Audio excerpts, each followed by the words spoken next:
Wawunya kalau wawunya dhammah wudu ini menunjukkan pekerjaan berwudu.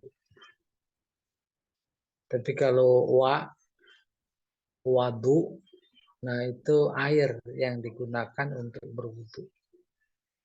Kalau begitunya bahasa Arab.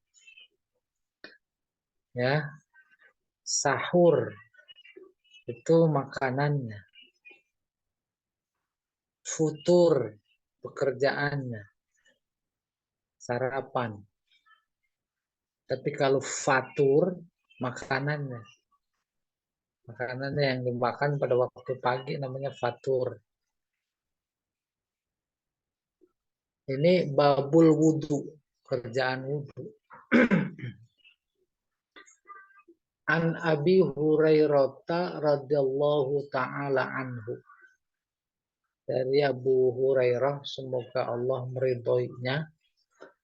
An Rasulillah sallallahu alaihi wasallam. Dari Rasulullah. Annahu qala. Hu-nya kembali Rasul. Rasul berkata, laula an asyukko ala ummati la amartuhum bisiwak ma'a kulli wudu. Tuh neu dikasih baris. Artinya, kalau saja tidak menyulitkan umatku, maka aku perintahkan mereka bersiwak. Siwak artinya bersiwak. Ma'a kulli wudu. Setiap berwudu. Mau zohor ntar berwudu. Niwak. Mau asar ntar berwudu. Niwak. Bahkan bisa jadi wudu bukan cuma dalam konteks sholat fardu. Dalam konteks apa saja yang penting wudu. Mau baca Quran wudu. Niwak. Menyulitkan apa enggak? Menyulitkan. Diketahui oleh Nabi itu menyulitkan. Maka bunyi redaksinya, kalau saja enggak menyulitkan, maka aku perintahkan untuk berwudu, untuk bersiwak pada setiap wudu.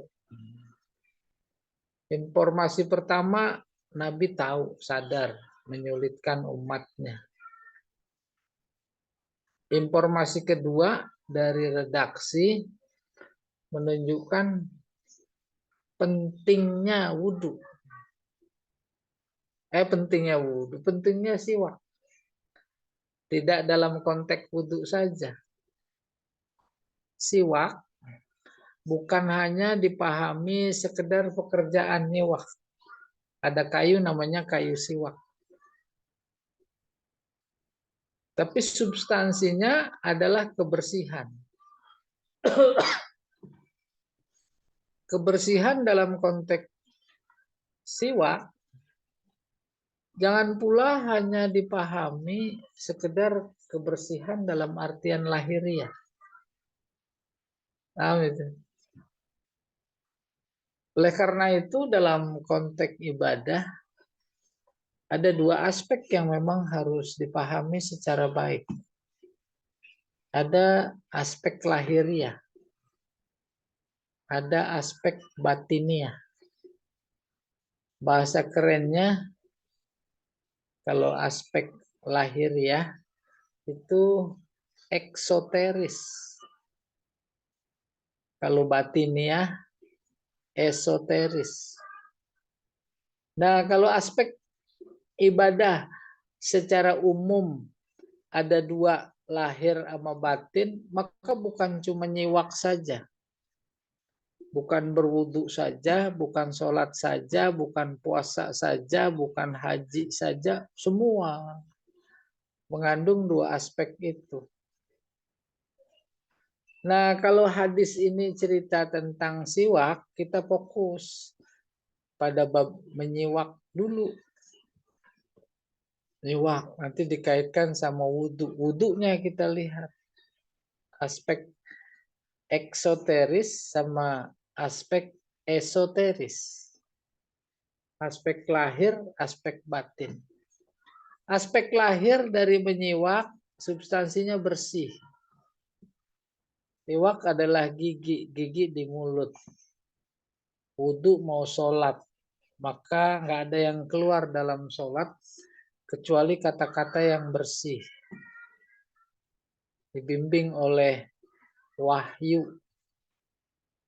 Niat bagaimana, angkat tangan mengucapkan apa, baca apa, habis iftitah baca apa, pada bacaan iftitah itu kan kata-kata suci semua. Maka sholat yang diawali takbir, diakhiri salam, latihan. Latihan apa? Bersih. Baik siwak maupun wudhu bersih bukan cuma dalam lahirnya saja, tapi batinnya juga bersih. Kurang lebih begitu. Tuh siwak. Mulut bersih, bersih bukan cuma lahir, sejatinya sebagai mukmin muslim, lidah yang dikasih oleh Allah kemudian bisa bicara apa saja, waspada, harus dijaga, jangan keluar kata-kata kotor. Jangan keluar kata-kata kotor. Tuh simbolnya siwak. Oleh karena itu, kalau lagi hari Jumat, kapan aja kalau mau ke masjid, kan makruh makan bawang. Ya, makan bawang makruh. Itu aspek lahiriah. Pete, jengkol, sholatnya Jumat. Imam walad dolin, amin. Keluar nggak tuh aroma? Amin pada sholat Jumat Ramadan juga beda loh. Tapi itu tidak termasuk yang dilarang. Dia menahan jadi bau mulutnya. Bau mulutnya karena Allah. Maka hadisnya bilang, kalau untuk puasa, oh lebih wangi ketimbang minyak misik di sisi Allah. Kembali ke mulut. Siwak hubungannya mulut. Gigi, bagian dari organ mulut. Mulut yang diberi lidah, maka bisa berbicara. Terpenting hubungannya dengan ibadah adalah bisa berzikir. Dan bicaranya seorang mukmin sejatinya memang bagian dari zikir. Pertanyaan mendasar dalam konteks siwak secara khusus atau yang lain. Pantas lidah begitu mulia, begitu agung nikmat Allah, terus yang tugas intinya adalah berzikir, lalu dibikin bau, gitu kurang lebih. Salah satu alasan Islam melarang merokok karena sudut pandangnya gitu, nggak pantas lidah, mulut secara keseluruhan yang dipakai, diberikan oleh Allah agar bisa berzikir, terus menjadi beraroma tidak sedap. Nah, kembali ke siwak. Baru kemudian namanya fikih. Sudut pandang amat sangat ditentukan oleh zaman. Kalau substansi siwak itu bersih, kan ada alat pembersih lain. Muncul dah pendapat-pendapat sikat gigi. Baru kemudian ada pikiran fikih yang bermacam-macam. Yang disunahkan kan siwak. Sesuai apa yang disebutkan dalam hadis. Dan dikira bahwa sikat gigi belum ada bahasa Arabnya. Saat itu ada. Siwak. Nah, Meyakini secara baik harus didukung. Apa hubungannya siwak yang kayu itu dengan kebersihan? Harus didukung oleh penelitian ilmiah. Oke deh, diteliti. Oh iya, ternyata kayu siwak mengandung unsur-unsur yang memang tak didapat oleh Pepsodent, pasta gigi yang lain. Umpamanya. Terus posisi si pikiran si A di situ, maka dia selalu siwak. Nggak perlu sikat gigi, umpamanya gitu. Akhirnya yang berpegang teguh pada prinsip siwak adalah sunnah Nabi, maka bukan waktu wudhu saja dia bersikat gigi lalu menyiwak. Diperhatikan para ulama, para kiai, para habaib, itu di kantongnya selalu ada siwak. Mau takbiratul ihram ada siwak tuh. Walaupun formalitas, sikat giginya udah. Nah, ketika itu dia lakukan padahal giginya udah bersih, itu posisi sunnah, proporsi sunnah di situ. Pak bilang. Kadang suka perhatikan Pak Kiai Nur Ali. Selalu ada siwak di kantong baju pokoknya. Mau takbiratul ihram dia siwak gitu. Kadang-kadang di atas pedium. Terus bisa jadi terlupa, tertinggal nggak bawa siwak. Itu ujung bajunya buat siwak. Ujung bajunya diangkat. Jadi harus membedakan antara pekerjaan menyiwak dan kayu siwak. Yang disunahkan itu pekerjaannya. Syukur-syukur emang ada kayu siwak. Kalau nggak ada, apa yang mewakili itu? Kayak begitu mempertahankan sunnah. Contoh lain. Dulu zaman Nabi para sahabat khutbah Jumat pada pegang tongkat. Maka pegang tongkatnya itu menjadi sunnah hukumnya. Karena dilakukan oleh Nabi dan para sahabat. Bagi yang posisi pikiran pikihnya seperti ini, dia mempertahankan walaupun zaman udah modern. Ada di mana masjid sementara itu selalu menyediakan tongkat buat si khotib. Jadi perbuatan pegang tongkatnya. Baru belakangan ada yang melihat dari sudut pandang kepentingan. Dulu para khotib pegang tongkat itu tombak. Karena situasinya situasi perang, maka sebagai sikap antisipasi untuk menghadapi kemungkinan yang tak terduga, pegang tombak. Perbuatannya sunnah, tetapi ketika dirasiokan, itu sebenarnya menjadi jauh dari ajaran sunnah itu sendiri. Akhirnya akal berdebat. Kalau latar belakangnya khotib pegang tongkat, tongkatnya juga tombak, dalam rangka antisipasi kemungkinan terjadinya hal yang tak diinginkan, karena memang kondisinya waktu itu ya perang, sekonyong-konyong diserang.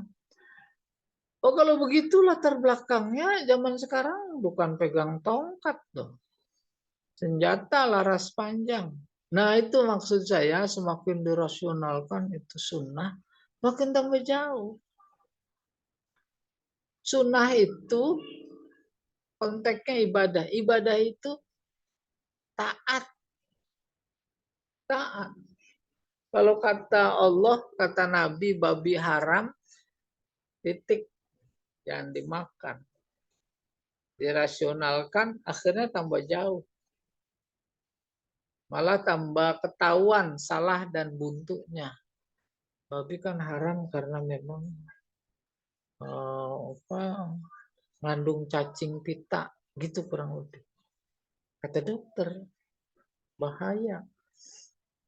Itu cacing baru mati dalam apa namanya derajat panas, dalam panas yang sekian derajat. Kalau nggak begitu nggak mati. Nah itu banyak orang makan babi malah tambah sehat. Nah nggak ketangkap oleh rasio apa dibalik rahasia dibalik larangan haram. Kembali ke sini ke siwak. Maka mendengar hadis ini udah kita lihat kita terus akhirnya berpulang kepada diri kita. Kita lakukan dapat sunnahnya. Tidak kita lakukan ya nggak dapat sunnahnya. Bab kebenaran hadis itu mutlak. Itu wahyu. Disuruh siwak ya udah siwak. Iya. Nanti ada penjelasan lebih jauh barangkali di bawah nanti. Nah, akhrajahu Malik wa Ahmad wa Nasa'i. Hadis ini dikeluarkan Imam Malik, Imam Ahmad, An-Nasa'i. Sahih. Ya, disahihkan oleh siapa itu? Huzaimah. Disebutkan juga oleh Al-Bukhari. Al-Bukhari. Ya, yang ke-30 sekarang.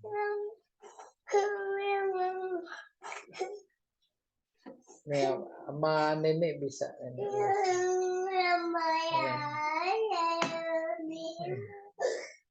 Nah, nenek di atas. Bentar ya, ini 5 menit.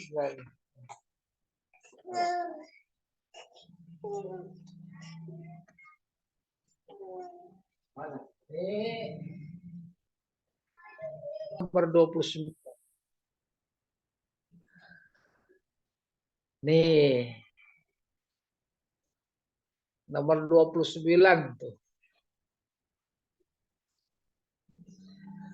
Qauluhu laula an asyukka. Hadisnya yang berbunyi laula an asyukka. Ai laula makhafata an uqi'a ummati fil masyaqqah wal haraj. Artinya kalau tidak takut aku menjatuhkan umatku pada kesulitan. Wal haraj sama, di sini kesulitan. Itu dia, yang tadi juga udah kita paham. La amartuhum. Maka aku perintahkan mereka, artinya amru ijab, wajib. Kalau tidak menyulitkan, wajib.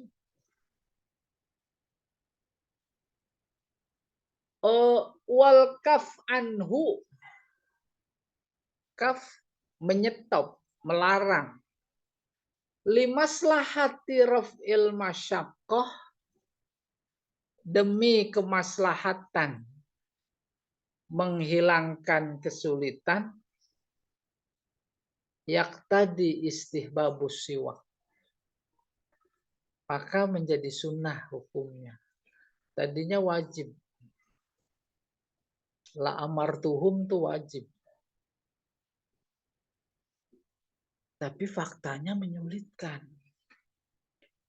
Maka menyulitkannya diangkat. Jangan menyulitkan itu. Mengangkat kesulitan menghasilkan hukum siwak gitu ya, dalam konteks siwak sunnah. Gitu. Jadinya siwak itu sunnah. Oke. Nah, sunnahnya nggak sembarangan. Bal ta'akkada istihbabuhu. Sunnahnya muakkad. Kayak begitu makna yang dikandung oleh redaksi. Kita naik sedikit itu. Yang tadi saya sudah jelaskan, tapi nggak apa-apa biar ngelihat faktanya ini. Babul wudu. Oke, insya Allah ngelihat. Bidomil wawi. Tewu. Penjelasannya. Jadi kita punya standar kuat, nggak sembarang baca. Kalau ada orang baca babul wadu, ya salah itu dia. Dia nggak belajar apa Jamal itu. Babul wudu bidomil wawi masdar. Wa huwa lughatan ghaslul atraf minal yadain warijlain wa ghairiha mutlaqan.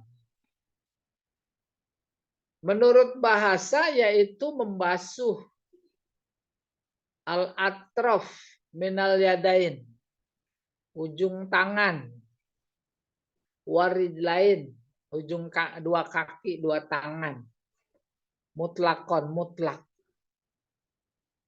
Tuh di sini ujung. Ini fikih lagi nih. Jangan heran, jangan aneh kalau ada orang di Mekah wudunya cuma dari pergelangan tangan. Itu kan ujung tangan. Ya. Kalau kita kan Imam Syafi'i sikut. Karena ada hadis nanti barangkali kita ketemu. Mirfaqain. Sampai dua tangan sampai dua sikut. Kemudian melebar analoginya kepada tayamum. Tayamum ketika membasuh tangan, mengusap tangan, ada yang persis seperti wudhu. Karena persis seperti wudhu, ada yang sampai sikut. Ada yang cuma sampai pergelangan tangan. Nggak usah aneh. Gitu, sikut. Oh, apa sikut sih? Sikut sini, sikut diputar. Ada saya pergelangan tangan aja. Dua ujung di sini. Kita kembali sih. Wasyar'an fi'lul wudu.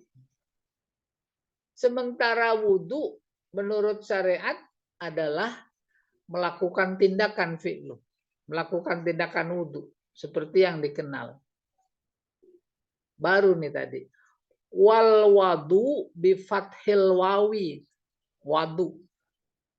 Ismun lima yutawaddau bihi.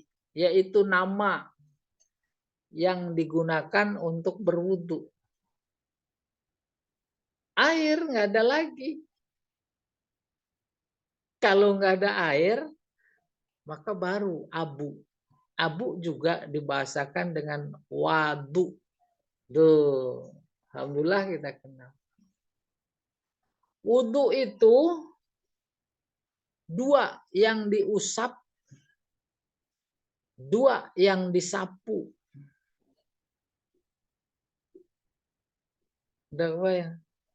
Mana dua yang dibasuh maksudnya? Dibasuh ya. Dua yang dibasuh. Muka sama tangan dua. Dua yang disapu. Diusap. Ya. Pertama kepala. Usap kepala. Kepala maksudnya bukan rambut, kulit. Kulit kepala. Batasan kulit kepala, batasan tumbuh rambut. Dan yang kedua, kaki.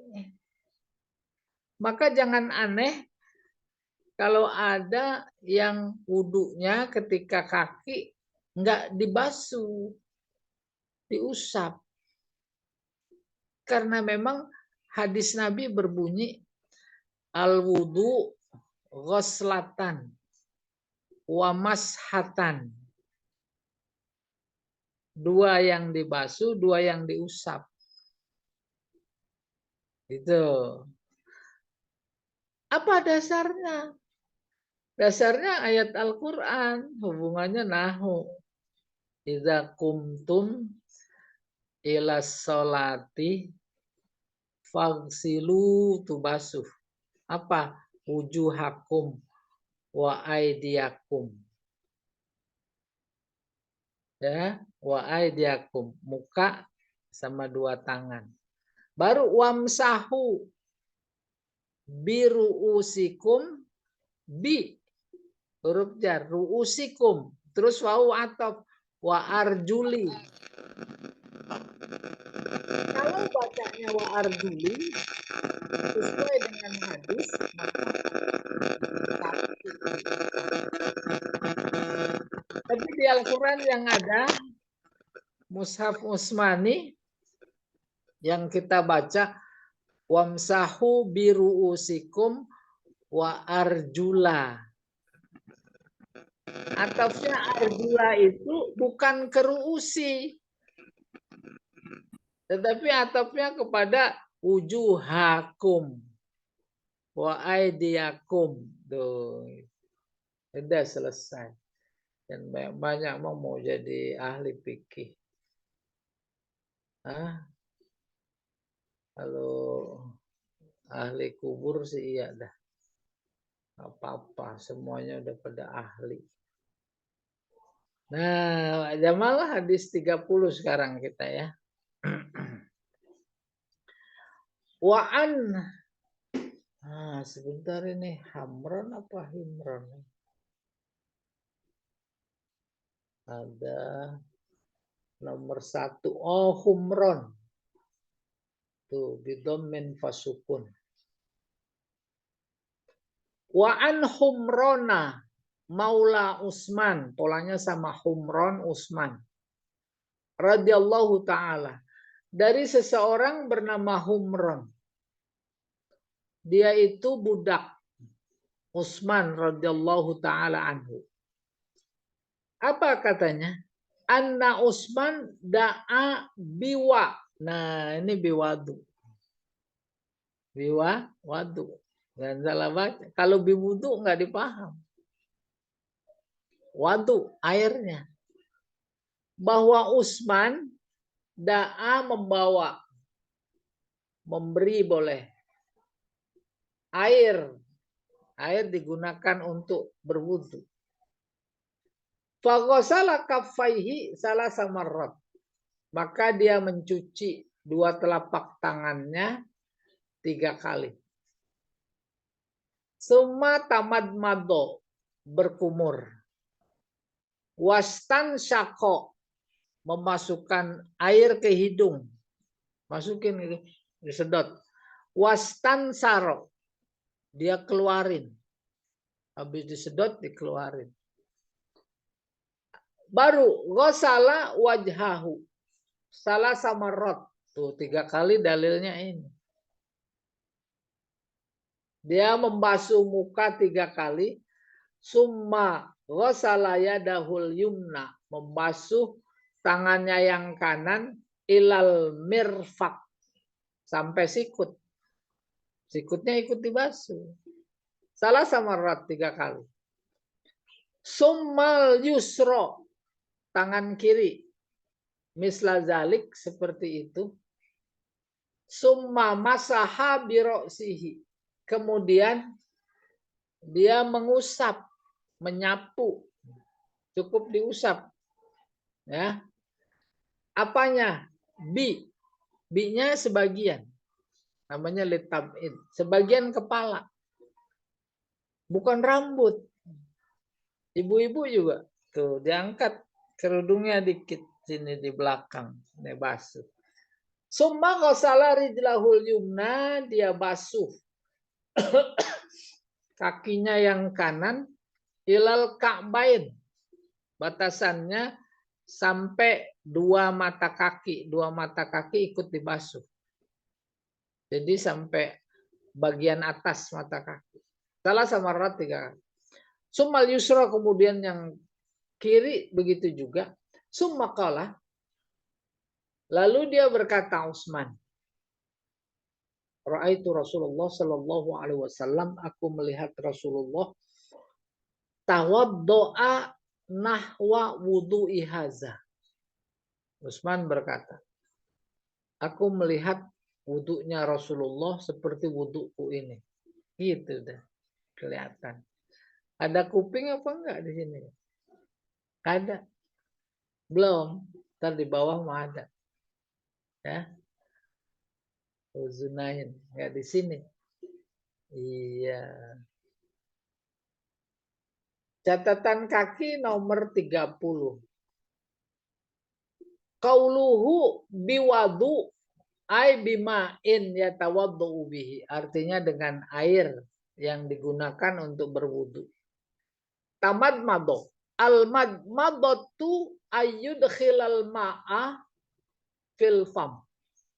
Dia memasukkan air ke mulut. Summa yuharrikuhu. Kemudian dia gerak-gerakkan. Summa yamujjuhu. Kemudian dia buang, dia muntahkan. Udah bahasa kita madmado berkumur.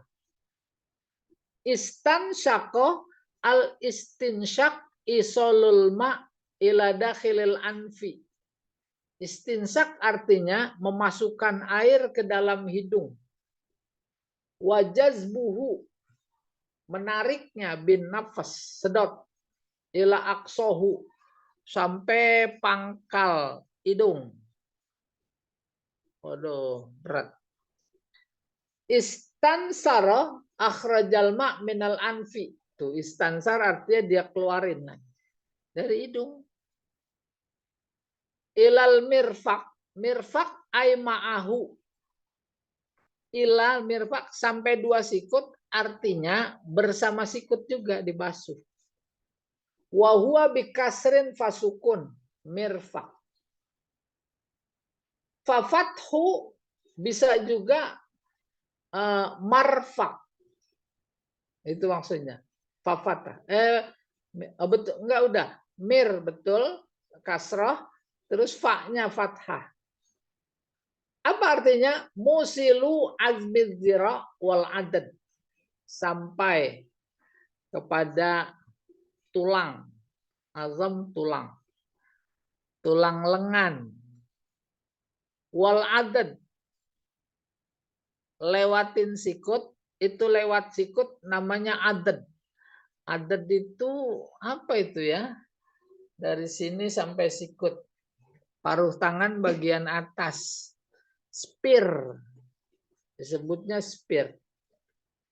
Ilal ka'bain. Ila di sini artinya ma'ahuma. 2 mata kaki juga ikut dibasuh. Jadi lewatin mata kaki dikit. Wahumal azaman yaitu 2 tulang albarizan yang menonjol inda multaqas wal qadam. Pada pertemuan sak betis. Betis bagian bawah ketemu telapak kaki. Di situ ada 2 mata kaki. Bapak Ibu, ka'bun mata kaki. Pada mulanya ka'bun atau Ka'bah bukan mata kaki, itu Ka'bah coba sama hurufnya, tambahin ta aja. Apa makna dasarnya? Makna dasarnya adalah sesuatu yang berjendol di tempat yang rata. Itu namanya ka'bun. Kebetulan dalam konteks wudhu, ini mata kaki jadi itu ka'bun. Dan Ka'bah itu adalah sesuatu yang menonjol di tempat yang rata. Oleh karena itu di surat An-Naba ya, kita udah lewat. Wa kawaiba. Kawaiba. Dari kau'ab. Pola mubalaghah. Kau'ab. Kausar. Sama. Ditambahin tak lagi. Jamaknya kawaib. Wa kawaiba atroba. Maka di sana diartikan bidadari. Ada nggak benang merahnya dengan Ka'bah, dengan mata kaki? Ada. Makna dasarnya sesuatu yang menonjol di tempat yang rata. Pak Jamal mana Pak Jamal? Nah, saya tanya Pak Jamal. Kawaib diartikan bidadari. Hubungannya dengan sesuatu yang menonjol. Kira-kira kalau dikasih bidadari, dadanya rata. Mau nggak? Mau. Wah, itu mah aspal. Ustaz. Aspal. Saya nggak nanya Pak Edi mah udah mati rasa.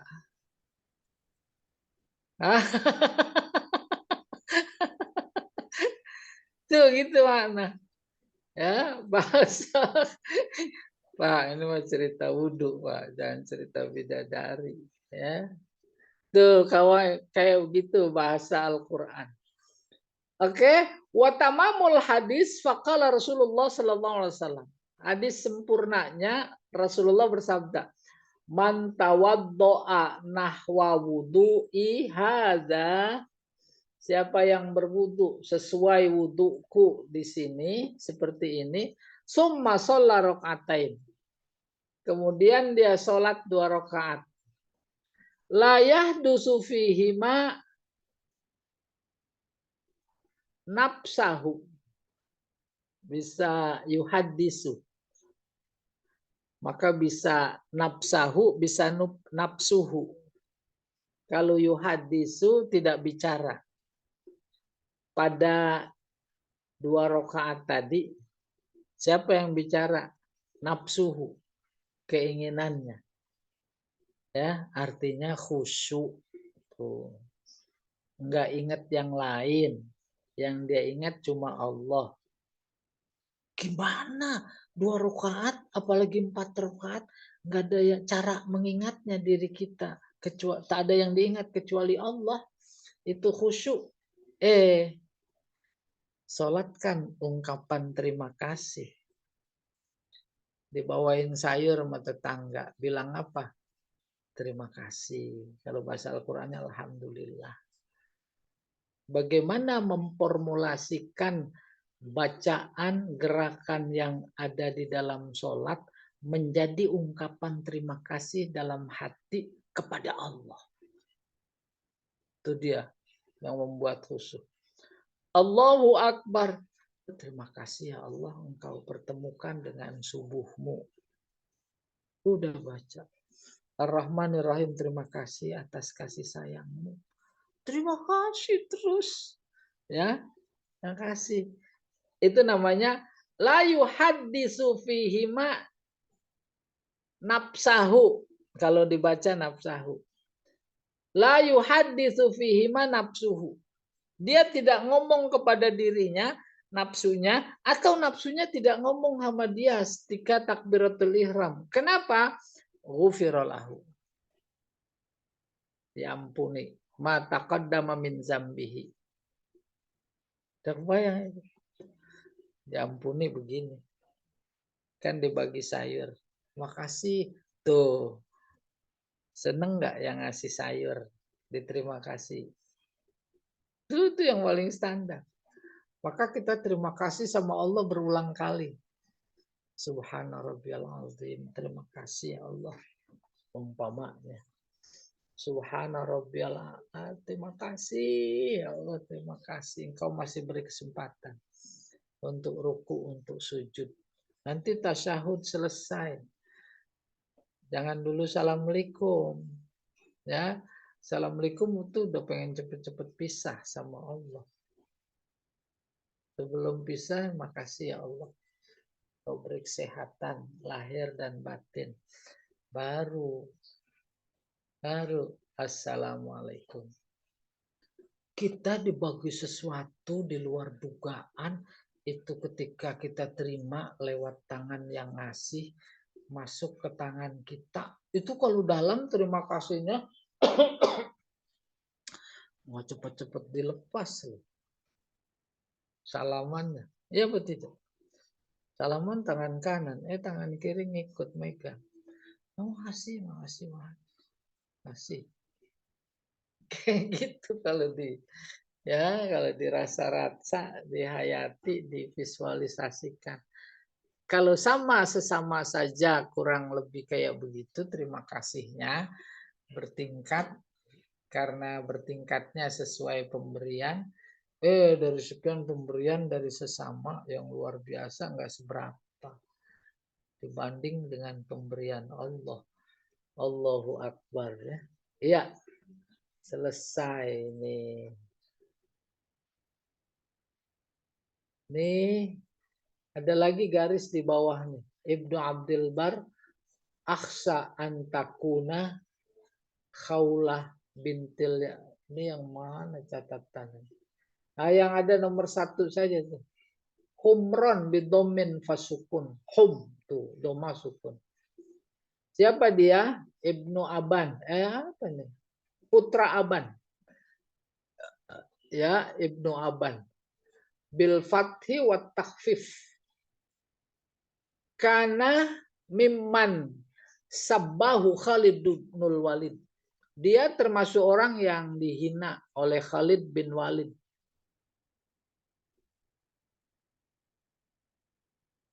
Bi ainit tamar fi zamanis siddiq. Gak paham saya ainit tamar ini. Ain kan mata, tamar onta, onta apa namanya? Korma. Di zaman Abu Bakar Siddiq. Fastasarahu Utsman. Maka kemudian dia minta saran kepada Utsman. Wa'ataqahu. Lalu dimerdekakan dia. Siqatta minat tabaqah asaniyah. Oh, ini dari buku yang namanya atau Bakoh Asaniyah. Ya, terkait siapa itu Humron.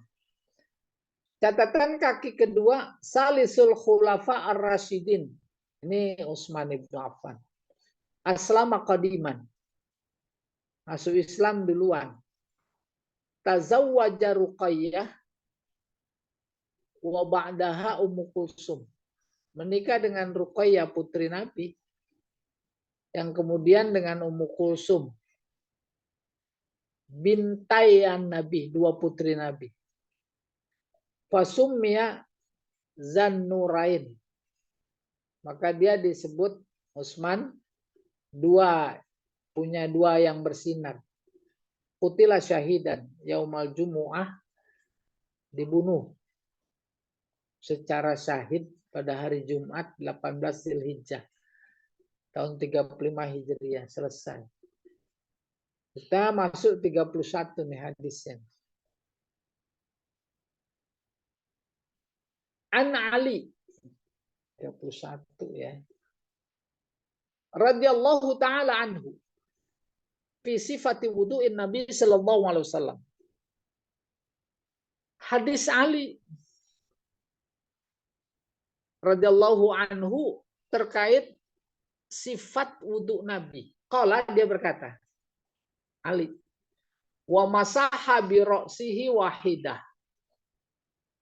Mengusap kepalanya sebagian, maksudnya 1 kali, wahidah. 1 kali lewat. Akhrajahu Abu Daud.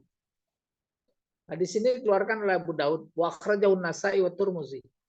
Juga Imam Nasai dan Tirmizi bisnadin sahih. Bal qala Tirmizi innahu asahhu syai' fil bab. Bahkan dalam hadisnya Tirmizi bahwa tentang menyapu kepala cukup 1 kali, 1 kali lewat, hadis yang paling sahih dalam bab ini. Kita umumnya gini. Maksudnya 1 kali, tuh sekali lewat. Itu yang paling sahih. Tidak dibalik. Ada juga yang menerangkan 2 tangan. 1 kali. Nanti akan kita ketemuan dibalik lagi gitu. Tuh. Itu kalau 1 kali. Kalau 3 kali ya dibalik. Iya. Oke, kita teruskan dulu. Ini dia. Hadis 32. An Abdullah bin Zaid bin Asim radhiyallahu taala anhuma fi sifatil wudu. Hadis lain terkait dengan gambaran berwudu. Qala wa masaha Rasulullah sallallahu alaihi wasallam bi ra'sihi. Ini dia. Rasulullah menyapu kepalanya, mengusap. Fa aqbala yadaihi wa adbara. Membelakangkan. Tuh.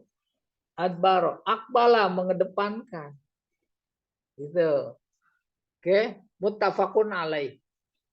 Wali wa fi lapsin lahuma, pada redaksi keduanya, bada'a bimakdam ra'sihi hatta zahaba bihima ila kifahu. Diawali dengan depannya. Tuh. Depan ke belakang. Tuh, sampai belakangnya kifahu. Terus summa raddahuma, kemudian dibalik lagi. Hatta roja'a ilal makanil ladzi bada'a minhu. Sampai ke tempat di mana dia mulai. Ke depan. Gak apa-apa yang begitu. Dan banyak kita saksikan. Apalagi Pak Kiai Nur Ali, buka dah sorbannya. Dia wudhu. Gitu. Sementara kalau yang cuma diusap saja, itu memang Al-Quran. Wamsahu biru'usikum, bi sebagian. Ra'sun, kepala. Bukan rambut. Kepala.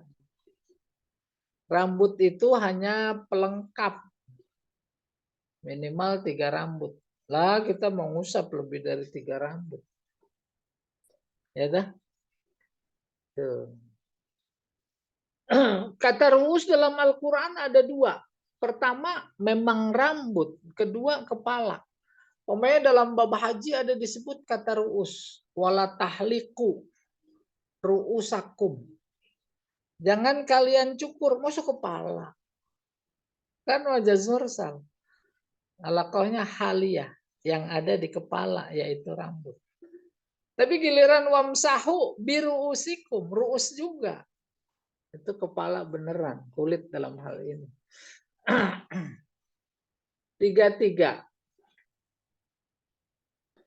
Wa an Abdullah bin Amr, dari seseorang bernama Abdullah bin Amr radhiyallahu taala anhuma, fi sifatil wudu qala, summa, nih di sini ada kuping. Summa masaha sallallahu alaihi wasallam bi ra'sihi. Rasulullah mengusap sebagian kepalanya. Wa adkhala isba'aihi sabahataini fi uzunaihi, dan dia memasukkan saat mengusap kepala 2 jarinya, as-sibahata ini 2 telunjuk nih dimasukkan, tuh masuk nih lagi, fi uzunaihi, kedua telinganya, wa mahsaha bi ibhamaihi, lalu dia mengusap dengan 2 jempolnya, ala zohiri uzunaihi, belakang. Telunjuk masuk. Terus ini. Tuh. Ada 2 telinga. Oke. Akhrajahu Abu Daud wan Nasa'i. Ya. Jadi hadis ketiga-tiga ini yang menginformasikan ada membasuh telinga. Adkhala isba'aihi as-sabahataini fi uzunaihi. Telunjuk. Ntar di bawah ada keterangan. Kita lihat dulu ya. Yang bawahnya nih hadis. Qauluhu aqbala biyadaihi wa adbar ay amara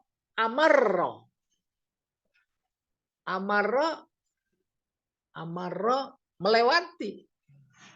Apa bahasa enaknya dalam konteks wudu? 2 tangan, wa masaha bihima qabla ra'sihi, bukan qabla, qibala ra'sihi, yakni makdamahu. Ini menjelaskan akbala biadaihi wa adbaro, yang tadi ngusap kepala. Tuh. Itu maksudnya akbala biadaihi wa adbaro. Lalu balik lagi. Wa dubura ra'sihi, yakni muakharah. Wa qad fassarahu qauluhu bada'a bimakdami ra'sihi.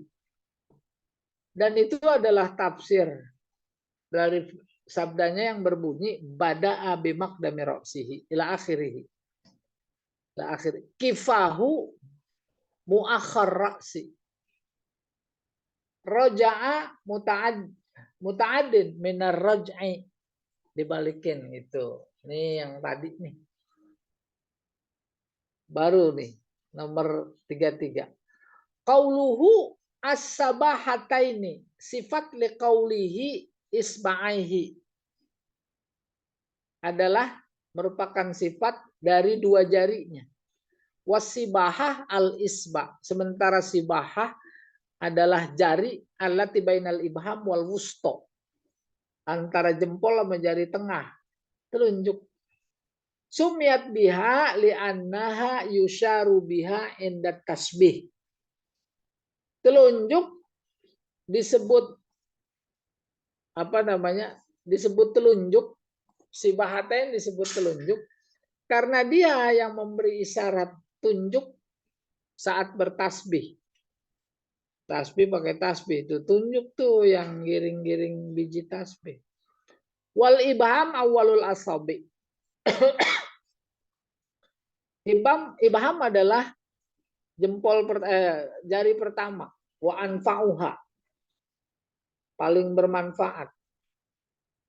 Udah kebayang jempol paling bermanfaat. Nah dulu mah nggak ada tanda tangan. Pakai apa? Cap jempol.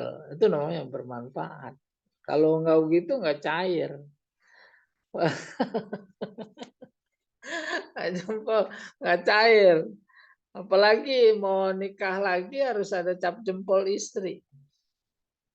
Udah istrinya lagi tidur dicapin jempol. Tuh itu namanya jempol. Manfaat apa enggak? Manfaat. Ila rasghi zahiri uzunaihi. Rasgh itu adalah punggung telinga belakang nih. A'laha, a'lahuma sampai ke atas.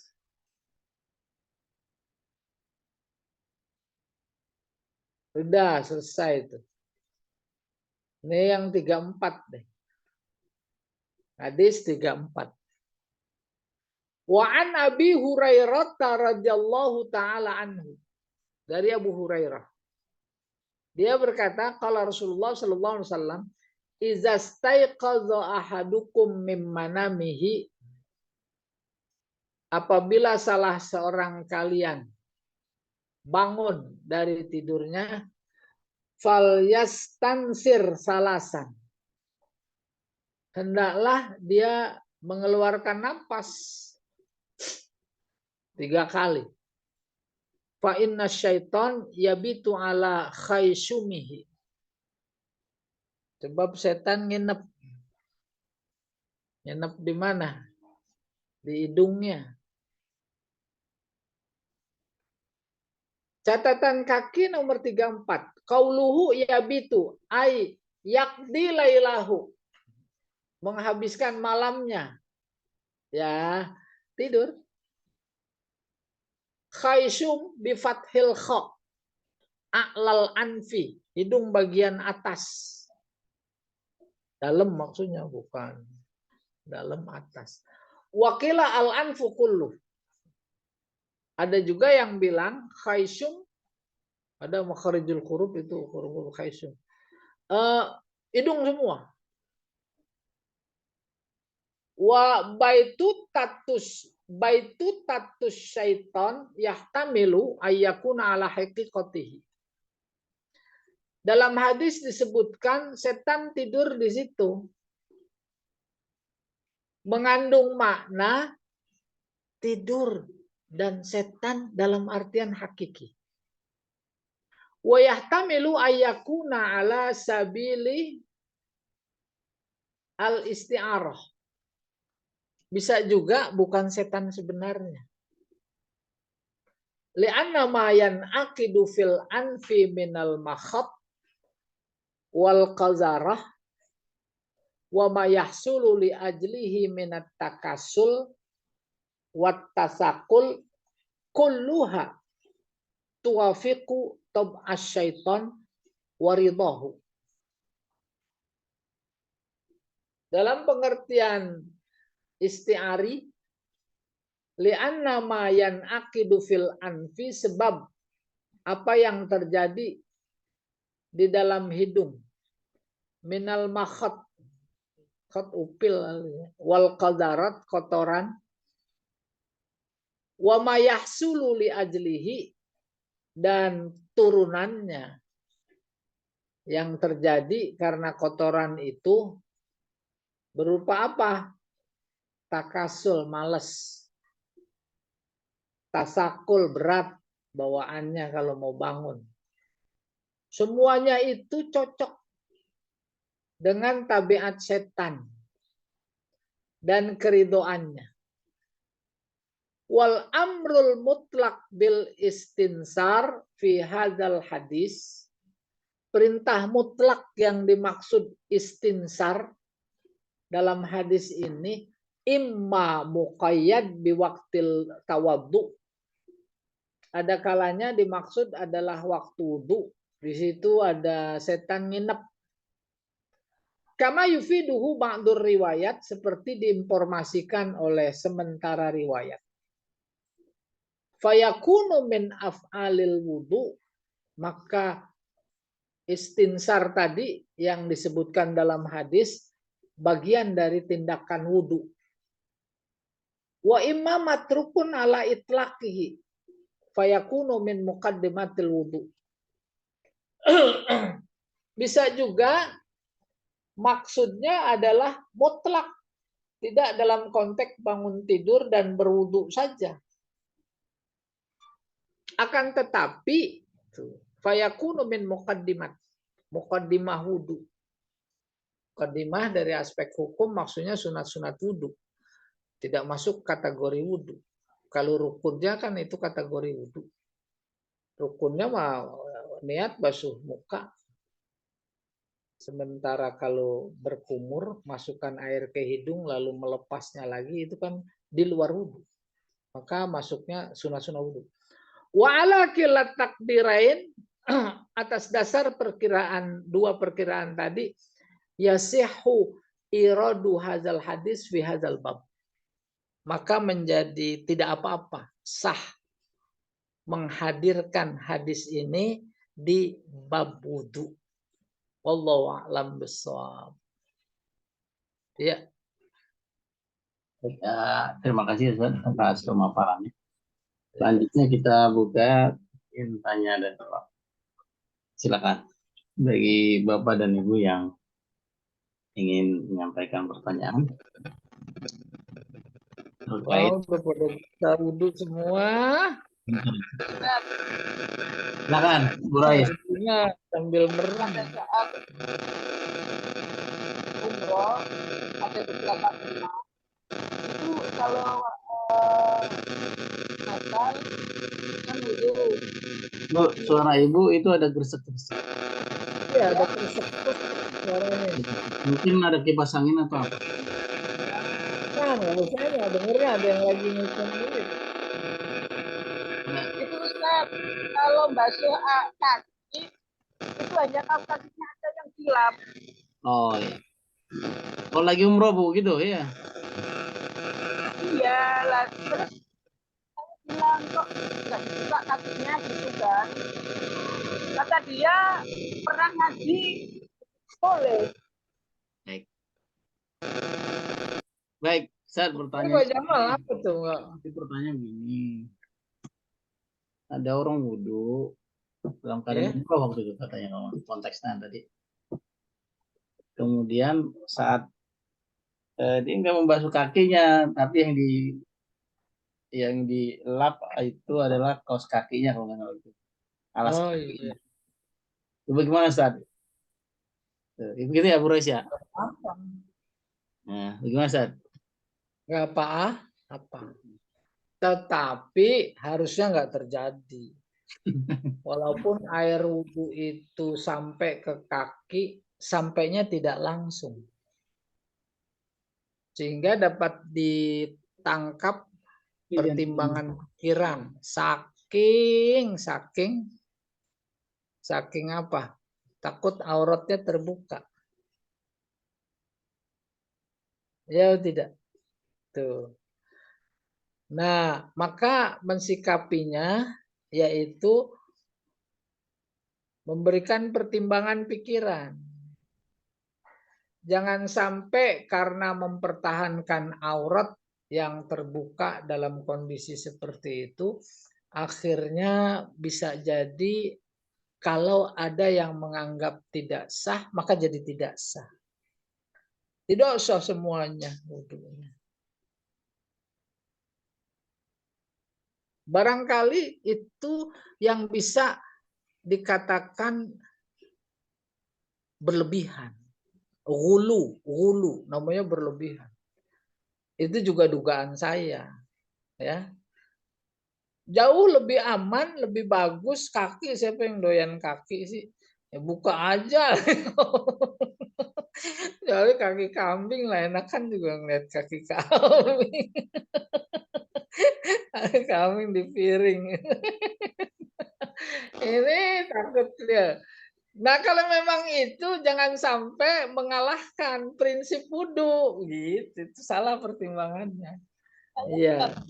Kok nggak dibuka kan? Karena dia pernah ngaji boleh, biasanya nggak mau nonton gitu kan. Tapi ya, Apa Pak Jamal? Nah, saya rasa gimana? Penyanggahan dari pelakunya. Enggak, penyanggahan aja. Penyanggahan aja. Enggak Iya. apa-apa gitu. Bisa masuk ke kaidah masyakot nggak Ustaz? Enggak sampai. Nggak sampai. Jangan menghilangkan prinsip. Kakinya luka kali mungkin. Boleh itu. itu kan kita bisa ngambil air misalnya dengan gelas, kita basuh, Wah, berusuk-berusuk Pak Ya Jamal. masih kresek-kresek. Iya. Jadi salah pertimbangan gitu. Iya. Jawabannya salah pertimbangan, Bu Rois. nggak mau ngeyel kan, karena juga ya udahlah, namanya saya udah bilang Oh iya. ya, Biarin aja. ya udah ya. Yang intinya Ini tetap kita nggak buat kita menurut saya nggak apa-apa buka kaos kakinya, ya. Beda dengan urusan mashul khuffain. Ada memang yang boleh mengusap sepatu saja. Itu bab khusus. Oh, khusus. Tidak bisa dianalogikan ke situ. ya pokoknya kita nggak boleh ngikutin gitu kan. Iya, jangan Bu. Dengan kita mau ikut Pak Jamal enak. Kalau boleh ngikutin sih sebetulnya ya, Kalau dia ke sana kita ikut. Kalau dia ke sini. Ya, baik Pak. Iya. Silakan Pak Edi. Gantian. Gimana? Jelas ya? Dari Bu Tati enggak juga? Sudah jelas. Baik. Kalau sudah jelas, kita bisa cukupkan dulu di sini. Baik, Bapak dan Ibu, karena kita sudah menyelesaikan berapa hadis? Ada 6 hadis hari ini. Dari hadis 29 sampai hadis ke-34. Dengan tema wudhu, ya, tema sentralnya wudhu. Baik, kita cukupkan kajian ini dengan membaca kafaratul majlis. Subhanakallahumma wa bihamdika asyhadu an la ilaha illa anta Assalamualaikum warahmatullahi wabarakatuh. Waalaikumsalam. Waalaikumsalam warahmatullahi Ustaz. wabarakatuh. Ustaz, jazakumullah khair. Mana?